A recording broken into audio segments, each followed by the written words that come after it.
इस स्टोरी की शुरुआत में हमें पता चलता है कि वर्तमान से 5000 साल पहले 9 दुनियाएं एक रेखा में आ रही थी और कन्वर्ज्ड हो रही थी, और यहाँ पर डार्क वर्ल्ड में रहने वाले डार्क एल्व्स ने इसी का फायदा उठाकर बाकी की 9 दुनियाओं पर कब्जा करने का फैसला किया। यहाँ पर इनके राजा का नाम था मेलेकीथ, जिसके पास ईथर नाम का एक शक्तिशाली हथियार था जो कि रियलिटी स्टोन था और 6 अनंत मणि यानी इन्फिनिटी स्टोन्स में से एक था। यहाँ पर उसने ईथर की मदद से इन 9 दुनियाओं पर कब्जा करने का फैसला किया। यहाँ पर उसके प्लान को फेल कर दिया बोर ने, जो कि उस वक्त एसगार्ड के राजा थे और ओडिन के पिता थे। यहाँ पर मेलेकीथ और उसके साथी एल्ग्रिम, जो कि कर्स नाम के मॉन्स्टर में बदल जाता था, उन्होंने अपनी सेना के साथ मिलकर एसगार्डियंस के खिलाफ एक बहुत भयानक जंग लड़ी। लेकिन यहाँ पर एसगार्डियंस ने मेलेकीथ को हरा दिया और उसके पास से ईथर छीन लिया, और अपनी हार को देखते हुए मेलेकीथ अपने भरोसेमंद साथी कर्स के साथ एक शिप में जाकर गहरी नींद में सो गया और वो शिप अदृश्य हो गया। और बोर को लगा कि उन्होंने मेलेकीथ और डार्क एल्व्स को पूरी तरह से हरा दिया है, और साथ ही उन्होंने ईथर को डार्क वर्ल्ड में बहुत गहराई में दफना दिया ताकि अगर मेलेकीथ कभी वापस आ जाए तो उसके हाथ ईथर यानी रियलिटी स्टोन कभी न लगे। और अब कहानी 5000 साल बाद वर्तमान में आ जाती है, जहाँ पर हमें पता चलता है कि लोकी को ओडिन के सामने पेश किया जाता है क्योंकि उसने एसगार्ड के कानून तोड़कर धरती पर चितौरी आर्मी के साथ हमला किया। और यहाँ पर हमें ये भी पता चलता है कि लोकी की वजह से बाइफ्रॉस्ट टूट गया था और 9 रियासतों में जंग छिड़ गई, और इन रियलम्स में शांति बनाने के लिए थॉर अब हर रियलम जाकर जंग लड़ रहा है। ओडिन लोकी के इन गुनाहों को देखते हुए उसे आजीवन कारावास यानी पूरी जिंदगी कालकोठरी में रहने का आदेश दे देते हैं और लोकी को जेल में ले जाया जाता है। यहाँ पर उसकी मदर भी उससे मिलती है और हमें ये पता चलता है कि लोकी को उसकी सारी शक्तियाँ उसकी मदर से मिली है, यानी लोकी जितने भी छलावे बना सकता है, इतने नए रूप रख सकता, लोगों के रूप बदल सकता है, वो सब उसकी माँ ने ही उसे सिखाया और इसीलिए वो आधा एसगार्डियन बन पाया। और यहाँ पर उसकी माँ फ्रिगा उसे अलविदा कहकर यहाँ से चली जाती है। दूसरी तरफ वैनहाइम जैसे रियलम्स में अब जंग छिड़ी हुई है और थॉर के चारों दोस्त सिफ, वॉलस्टैग, फॉन्ड्राल और होगुन यहाँ एसगार्डियंस के साथ इन लोगों को हरा रहे हैं। साथ ही यहाँ पर इनकी मदद के लिए थॉर भी आ जाता है, जो कि इनकी लड़ाई में मदद करता है और इनके सबसे शक्तिशाली मॉन्स्टर को एक झटके में हराकर इन लोगों को सरेंडर करने पर मजबूर कर देता है। यहाँ पर अब थॉर ने सारी रियासतों में फैली हुई chaos यानी अशांति को फिर से ठीक करके शांति फैला दी है, और अब वो अपने पिता से मिलने दोबारा एसगार्ड आ जाता है। और यहाँ पर वो अपनी फैमिली और दोस्तों के साथ मिलकर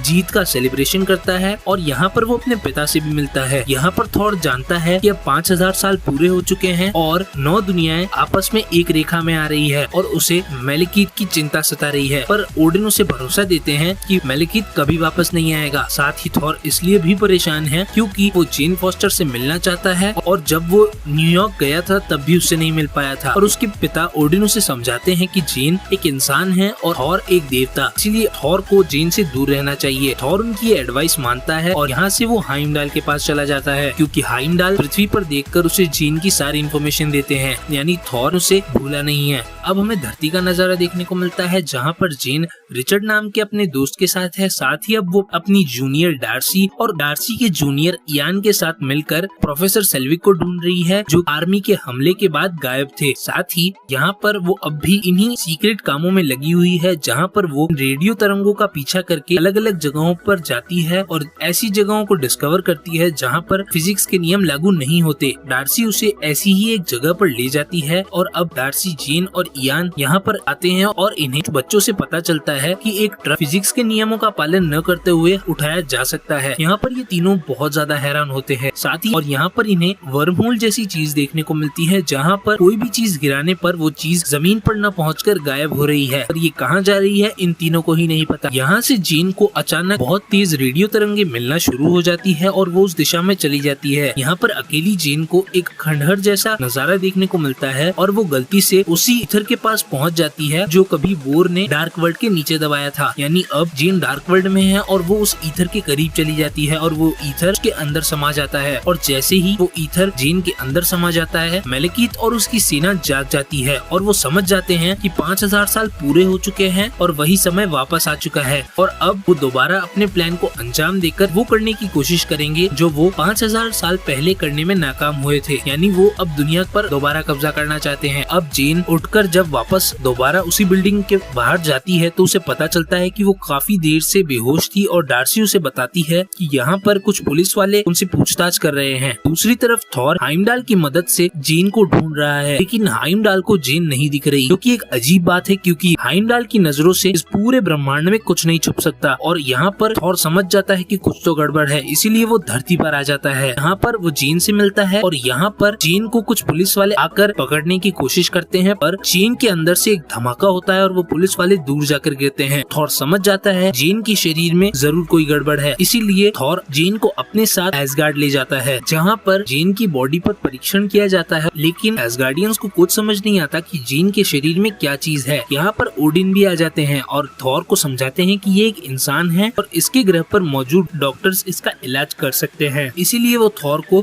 जेन को वापस भेजने का हुक्म देते हैं। लेकिन जैसे ही कुछ सिपाही जेन के पास जाते हैं वो धमाका वापस होता है जो धरती पर हुआ था, यानी जेन के शरीर में मौजूद ईथर अपने आप की रक्षा कर रहा है और जब भी जेन पर हमला करने की कोशिश करेगा वो ईथर अपना रंग दिखाएगा और यहाँ पर जेन धीरे धीरे बीमार हो रही है और ओडिन समझ जाते हैं कि जेन के शरीर में हो न हो वही रियलिटी स्टोन यानी ईथर है और वो जेन और थॉर को उस ईथर यानी रियलिटी स्टोन की सच्चाई बताते हैं और उन्हें 5000 साल पुराना इतिहास बताते हैं और थॉर समझ जाता है कि वही समय अब वापस आ रहा है, इसका मतलब अब मैलेकिथ जरूर लौटेगा। दूसरी तरफ हमें यहाँ पर मैलेकिथ ईथर को महसूस कर सकता है और उसे पता है कि वो ईथर एसगार्ड में है, इसीलिए वो एक प्लान बनाता है और अपने भरोसेमंद साथी एल्ग्रिम जो कि कर्स बन सकता है उसे उन विद्रोहियों के बीच भेज देते हैं जो वैनहाइम में है और जिन्हें लेकर वॉलस्टैक और फॉन्ड्राल एसगार्ड जाने वाले हैं। दूसरी तरफ एसगार्ड के दरवाजे पर डार्क एल्व्स अपने उन शिप्स के साथ पहुंच चुके हैं और अदृश्य होते हैं, लेकिन हाइमडाल उन्हें समझ जाता है और उन्हें रोकने की कोशिश करता है। इनकी संख्या बहुत ज्यादा होती है, इसीलिए हाइमडाल बाइफ्रोस्ट की मदद से एसगार्ड के चारों तरफ एक सुरक्षा घेरा बनाने की कोशिश करता है और दूसरी तरफ कर्स्ट जिसने अपने डार्क एल्व्स को कैद से छुड़ाकर विद्रोह छेड़ दिया है उसे रोकने के लिए यहाँ पर थॉर के चारों दोस्त और एसगार्ड की सेना आ जाती है, पर इनकी संख्या बहुत ज्यादा होती है। इसी का फायदा उठाकर कर्स्ट यहाँ से जाने लगता है और लोकी के जरिए उसे सही रास्ता पता चल जाता है और अब कर्स्ट बाइफ्रोस्ट की कोर तक पहुंचकर उसे बर्बाद कर देता है, जिससे हाइमडाल के द्वारा बनाया गया सुरक्षा घेरा भी नष्ट हो जाता है और अब यहाँ पर मैलेकिथ के सारे शिप एसगार्ड में घुस चुके हैं। यहाँ पर ओडिन समझ जाते हैं कि मैलेकिथ जेन के लिए आया है, इसीलिए वो अपनी रानी फ्रिगा के साथ जेन को सुरक्षित स्थान पर भेज देते हैं और अब ओडिन थॉर और उसके चारों दोस्तों के साथ मिलकर डार्क एल्व्स की सेना को हराने लग जाते हैं। लेकिन मैलेकिथ और कर्स्ट किसी तरह फ्रिगा तक पहुंच जाते हैं क्योंकि मैलेकिथ उस ईथर को महसूस कर सकता है। यहाँ पर उन्हें पता चलता है कि ये जेन नकली है और इसे फ्रिगा ने अपने छलावे से बनाया था, इसीलिए कर्स्ट गुस्से में फ्रिगा को जान से मार देता है। लेकिन तभी मैलेकिथ के चेहरे पर जोरदार बिजली का झटका पड़ता है और यहाँ पर थॉर आ जाता है। यहाँ पर थॉर मैलेकिथ और कर्स्ट को मारने की कोशिश करता है, पर ये लोग अपनी अदृश्य शिप में छुपकर यहाँ से किसी तरह निकल जाते हैं और अब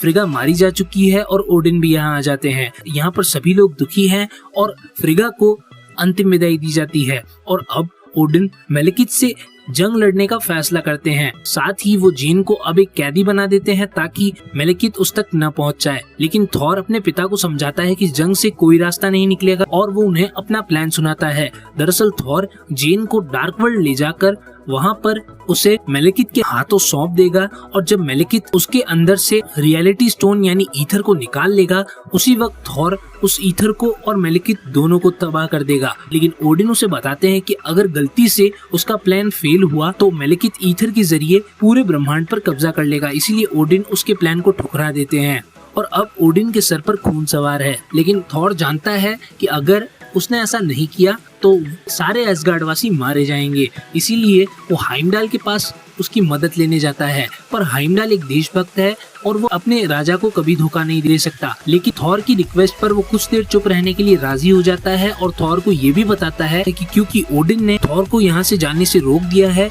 इसीलिए अब हाइमडाल न तो बाइफ्रॉस्ट का और न ही टेसरेक्ट का यूज कर सकते हैं। लेकिन अगर थॉर को एसगार्ड से बाहर जाना है तो इसके लिए उन्हें लोकी की मदद लेनी होगी, इसीलिए थॉर सबसे पहले लोकी को आजाद करवा लेते हैं और लोकी अलग अलग रूप बनाकर थॉर के रूप बदल कर उन्हें परेशान करने की कोशिश करता है। लेकिन थॉर उसे हथकड़ियां पहना देते हैं और उसे अपने साथ ले जाते हैं। दूसरी तरफ सिफ जेन को आजाद कर देती है और उसे थॉर के पास ले जाती है और अब थॉर, लोकी और जेन किसी तरह वॉलस्टैक तक पहुँचते हैं जिसने उन डार्क एल्व्स का एक शिप अपने पास छुपा कर रखा था और उस शिप में बैठकर ये लोग यहाँ से भागने की कोशिश करते हैं। दूसरी तरफ हाइमडाल अपने राजा को सरेंडर कर देता है और उन्हें बताता है कि थॉर यहाँ से जाने वाला है, इसीलिए ओडिन थॉर को रोकने के लिए अपनी सेना को आदेश देते हैं, लेकिन तब तक उनके दोस्त फांड्राल के जहाज के जरिए किसी तरह लोकी उन लोगों को एसगार्ड की सीमा से दूर ले जा चुका होता है। अब हमें देखने को मिलता है कि लोकी और थॉर किसी तरह डार्क वर्ल्ड पहुंच गए हैं, जहां पर जेन अब बेहोश हो चुकी है और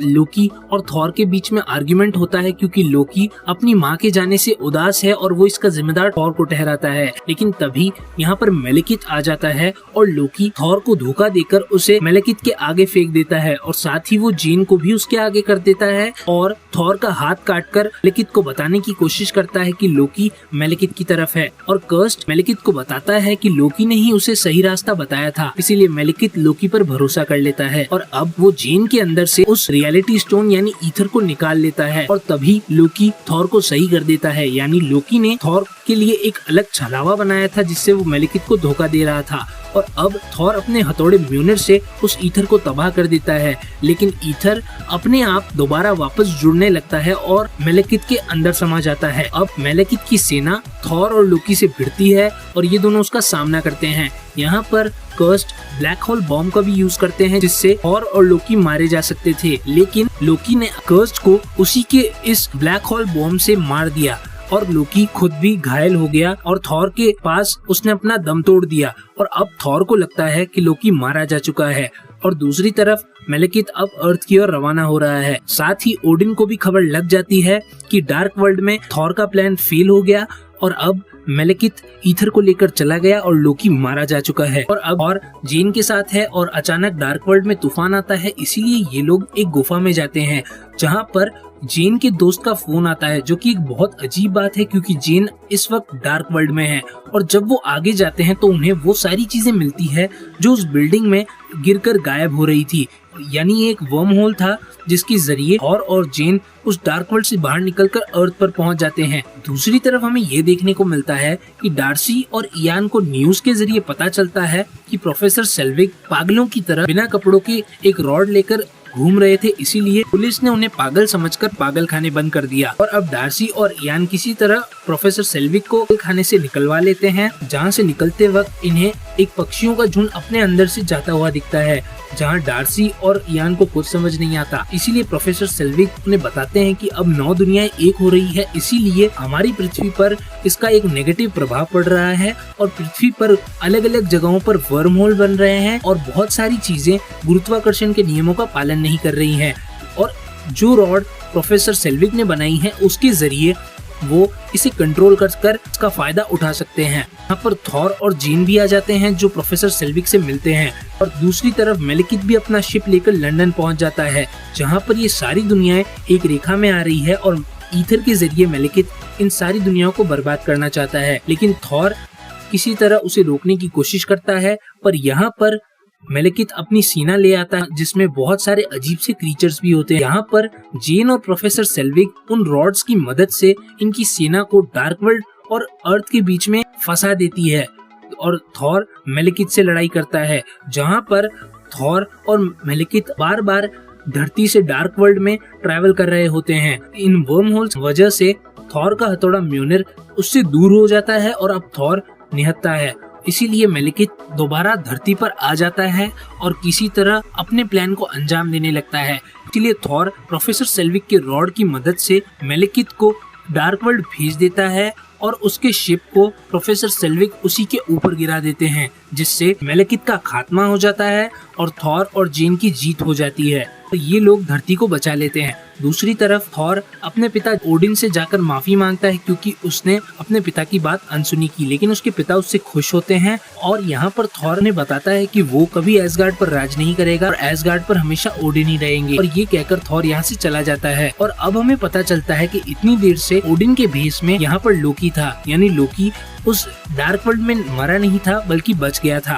अब ओडिन कहाँ है किसी को नहीं पता और अब लोकी एसगार्ड पर राज कर रहा है और दूसरी तरफ पृथ्वी पर वो सारे क्रीचर्स जो खुले घूम रहे हैं उन्हें रोकने के लिए थॉर पृथ्वी पर आ जाता है, जहाँ पर वो जेन से मिलता है और एवेंजर्स की मदद करने का फैसला करता है। और इसी के साथ ये मूवी यहीं खत्म होती है। थॉर द डार्क वर्ल्ड सन 2013 में रिलीज हुई थी। IMDb पर इसकी रेटिंग है 6.9। इस मूवी का बजट था $150 मिलियन और इस मूवी ने कमाई की थी $644.8 मिलियन की। We hope you like the story, so thanks for watching.